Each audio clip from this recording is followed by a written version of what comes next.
개장 전 성공 전략입니다. 시장의 방향에 대해서 섹터별 궁금증 이분과 같이 나누겠습니다. 하이투자증권 이창환 부장님 모셨네요. 어서 오세요. 네, 안녕하세요. 네, 안녕하십니까.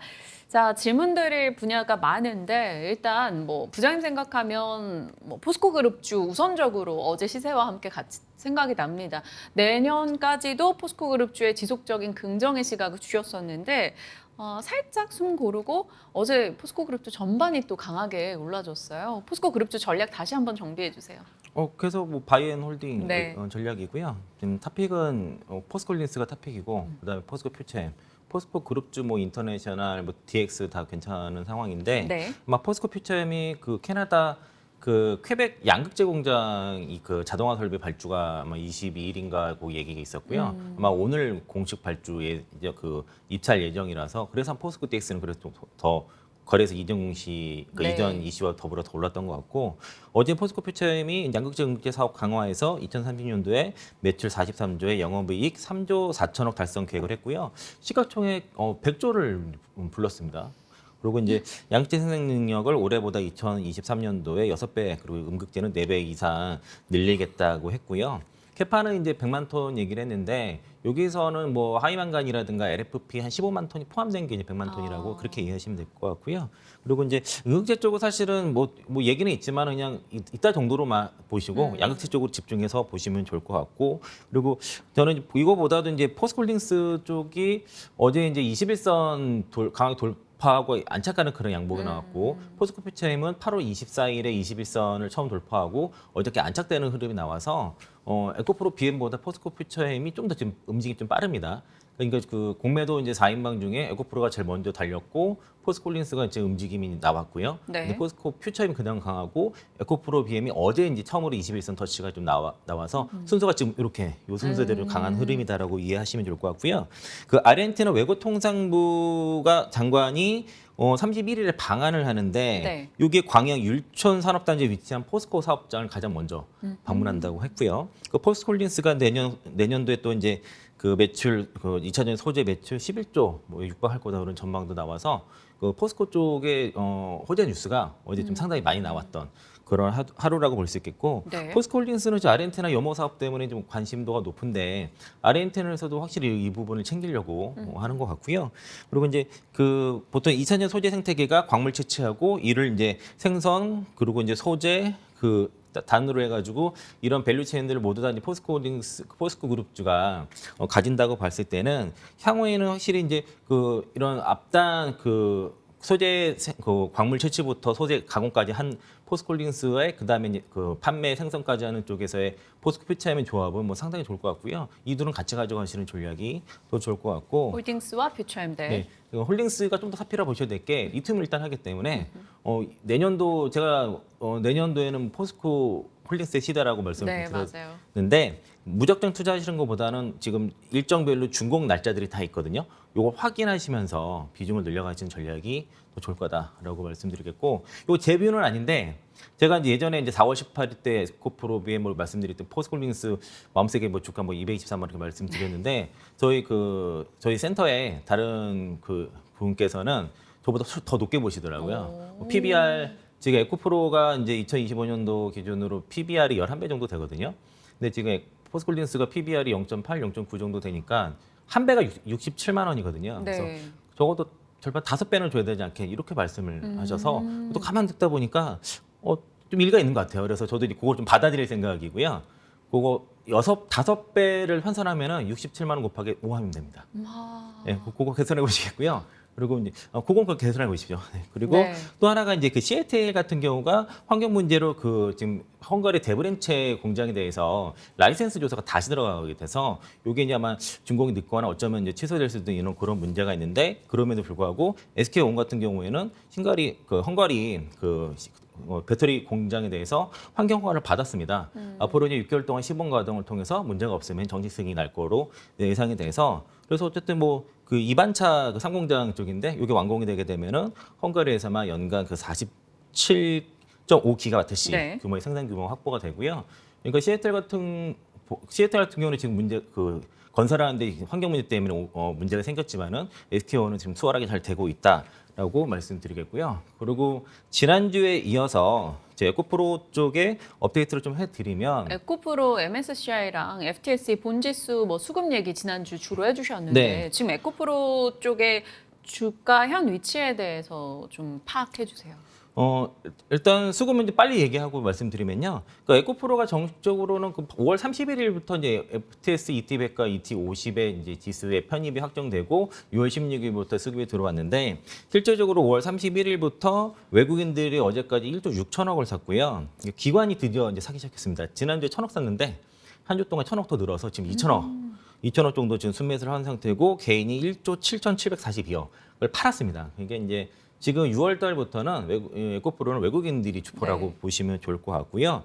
그리고 이제 그동안 숏스퀴즈를 당한 쪽 외국인 대부분 이제 영국계 자금으로 파악되고 지금 들어온 자금은 미국계 자금으로 지금 파악이 되고 있는 상황이고 시가총은 현재 2위입니다. 에코프로랑 에코프로 비행 간에 다시 역전이 한 200억 뭐 그 정도 차이 왔다 갔다 하고 있고 그리고 에코프로가 이제 FTSE 월 월드지수 라지캡에 지금 편입이 됐기 때문에 여기 9월 초에 확정되고 9월 19일 종가 기준으로부터 이제 수급이 들어오게 되는데 예상금은 한 1조 정도 예상을 하는데요.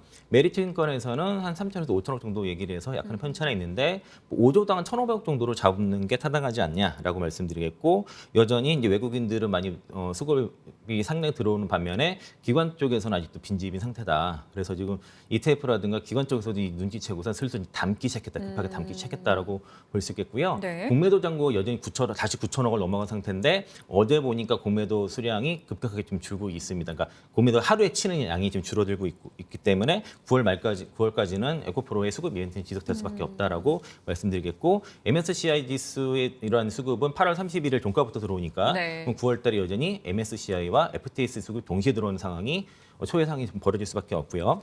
그리고 에코프로 같은 경우에는 작년에 영업이익이 7.13배 증가했습니다. 2021년 대비. 그리고 2021년 대비 올해 영업이익 추정치는 11배에서 13배 증가 예상인데 문제는 작년에 주가가 빠졌다는 겁니다. 그래서 82만 원 정도가 대략 그 작년 그 실적 7배 증가한 거, 네. 그 정도라 상승 그 실적의 기울기랑 상승의 기울기가 일치하고요. 현재 주가는 올해 이제 영업이익 그 중과 전망치 정도 수준까지 올라온 거로 한 120만 원대는 그 정도로 보시는 게 좋을 것 같고 그리고 그 이상부터는 또 뭐 내년 실적을 좀 더 가져올 수 있으니까 최근에 153만 9천 원 갔다 온 거는 약간 오버슈팅 나왔다고 보시는 게 맞을 것 같고 그리고 그 에코프로 비행 같은 경우가 작년에 영업이익이 2.7배 증가했습니다. 네. 그런데 올해 같은 경우도 2021년 대비 영업이익이 6.7배 정도 증가할 것으로 전망하고 있는데 이것 BM 역시도 작년에 주가가 빠졌습니다. 연간으로 주가 빠졌고요. 그래서 32만 원 정도 라인이 이제 작년 실적 성장 폭과 거의 일치하는 상황이고 그 이상 분이 올해 정도 반영됐다고 보시면 될 것 같습니다. 그래서 그러니까 현재 에코프로 비행과 에코프로 같은 경우에는 그 올해 실적 수준 정도의 주가를 반영하거나 에코프로 비행 같은 경우에는 주가가 너무 조정폭이 크다 보니까 올해 실적만큼도 지금은 그 반영을 못한 정도의 수준의 주가라고 보는 게 맞지 않나라고 좀 보고 있습니다. 네. 많은 분들이 궁금해하셨을 답변 각 정리해서 저희 전해주셨습니다. 다음 섹터로 가봐야 될 것 같은데 조선주에 대한 시각 궁금합니다. 조선주도 어제 동반 강세, 뭐 HSD 엔진도 뭐 매출액 대비 50% 수주 이슈도 있었고 기자재 쪽도 흐름 괜찮았던 어제입니다. 조선 섹터 시각은요? 최근에 시장이 이제 지수 조정 나오면서 조선주 같은 경우도 한 2주 정도 조정을 받았던 거를 어제 하루 만에 뭐 단번에 좀 거의 네. 한 7, 80% 돌려내는 그런 흐름이 나왔고요. 조선주 같은 경우에는 그냥 하반기 수주와 실적 모멘텀이 같이 붙는 그런 상황이다라고 이렇게 이해하시면 좋을 것 같고 그리고 이제 조선 업계 자체가 호황기에 들어가다 보니까 이제 조선 기자재도 같이 이제 일감들이 많이 생기다 보니까 이런 낙수 효과가 이제 크게 나타나고 있고요. 그리고 조선 조선사들 수주 잔고 합산이 이제 총 742척, 그 네. 3,988 CGT 이 정도에서 지금 뭐 역대급이 나온 거고 2020년 10월 기준으로 거기보다도 한 106% 증가한 그런 수치고요. 그러니까 한국조선해양 그리고 삼성중공업, 하나오션 등 해가지고 지금 수주가 계속 릴레이 나오는데 같이 그런 뭐 보냉제라든가 뭐 피팅 업체들 이런 업체들이 다 같이 지금 상황인데 다만 이제 아직까지는 조금 해결이 되고는 있지만 좀 걱정인 거는 아직 여전히 인력 문제는 겪고 있는 것으로 좀 파악이 되고 다만 이게 어느 정도 해결이 되고 있다라고 볼 수 있겠고요. 여전히 그 신조선가도 여전히 꾸준히 좋은 상태라서 하반기 역시 이제 그 수주 잔고와 실적 모멘텀을 동시에 가기 때문에 좀 괜찮다고 보는데 다만 이제 제가 그 지금 구간에서는 탑픽을 좀 드리기는 어려운 게 네. 어느 정도 많이 올라간 것도 있고 그리고 제가 좀 여기에 대해서 개인적으로 공부가 좀 부족합니다. 그래서 그러니까 업황 자체는 제가 긍정적으로 말씀드리겠는데 종목을 지금 상황에서는 찍기가 좀 어려운 것 같습니다. 알겠습니다. 솔직하게 답변 주셨네요. 그렇다면 좀 더 깊게 공부하셔서 종목이 픽되는 순간이 있다면 저희에게 또 공유해 주시길 바랍니다. 조선 섹터 업황에 대해서는 긍정의 시각을 확인해 주셨어요. 자, 이제 오늘의 공략주로 갔다가 시간 허락하면 섹터 전략 듣겠습니다. 오늘의 관심주가 오리온이네요. 7월달 국가별 실적이 나왔는데요. 환율 영향이 좀 악영향을 받았음에 불구하고 전체적으로 수익성이 개선됐다는 게 확인이 됐고 국내가 18.2% 매출 성장이 나왔고 중국이 마이너스 2, 베트남이 1.4, 러시아가 25% 하락이 네. 나왔는데 어쨌든 지금 전체적으로 환율 효과 대비해서 좀 미진한 것도 있지만은 전 지역에서 그 봐서는 매출 성장이 좀 나타났다는 것들이 일단 다행이라 보고 있고요. 그리고 확실히 비용 완화 효과가 나타나고 있습니다. 특히 이제 도사 같은 경우가 중요한 게 중국 쪽인데 중국 쪽이 경기가 안 좋기 때문에 그 우려 때문에 주가도 많이 하락한 측면이 네. 분명히 있는데 2분기 중국 영업이익이 전년 대비해서 43% 증가를 했다는 거죠. 그래서 어쨌든 기존 효과를 좀 뚫었다는 게 중요한 것 같고요. 신제품 효과도 있었고 그리고 이제 확실히 원가 절감은 잘했습니다. 지금 오리온이. 그리고 비용 절감 효과가 나타나는 것도 있고 그리고 전체적으로 중국 쪽의 영업이익이 올라가고 있다는 거에 좀 주목을 할 필요가 있다는 것이고 그리고 이 원자력 가격 하락했다는 수익성 개선 효과가 나타난 것들이 이런 7월달 그 수출 지표로 확인이 됐다고 볼 수 있겠고요. 하반기 같은 경우도 여전히 이제 실적의 어떤 가지성이 좀 보이기 때문에 실적 눈높이 좀 높여도 될 것 같고 그리고 이 밸류에이션 같은 경우도 음식료 업종퍼가 17배에서 19배 정도 되는데 지금 11배에서 12배 정도니까 뭐 삼양식품이라든가 다른 종목에 비해서 상대적으로 좀 싸다라고 좀 볼 수 있겠고요. 네. 동종 업종퍼가 한 18배, 19배 정도 되네요.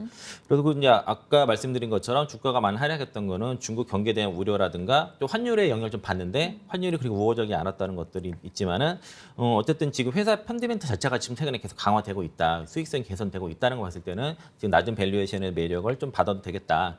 주가 위치도 지금 밸류에이션 하단에 역사적 하단에 있기 때문에 해볼 만한 구간이라고 말씀드리겠고요. 올해 영업이익 추정치가 4,936억, 내년에 5,612억 정도로 올해 한 5%, 내년에 한 13% 정도 증가가 예상이 돼서 증권사 목표치가 한 14만 5천 원에서 18만 원 정도라서 네. 9배 정도에서 나왔는데요. 저는 개인적으로 내년 추정 EPS 1,483원에 이제 퍼 17배 적용해서 17만 8천 원 목표가 드리도록 하겠습니다. 네, 음식료 섹터로는 저희 두 번째 종목이죠. 사실 기존의 8월 8일 공략주가 삼양식품이었습니다. 목표가 이미 달성이 됐고요. 최고가 기준 수익률 60%에 육박했었는데요. 이어서 오리온 역시나 관심을 가져보자 의견 주셨습니다. 목표 주가는 18만 원채 못 미치는 17만 8천 원으로 정리하면서 지금 매력적인 자리대로 저희 지켜보도록 하겠습니다. 하이투자증권의 이창환 부장님과 함께했습니다. 고맙습니다. 네, 고맙습니다.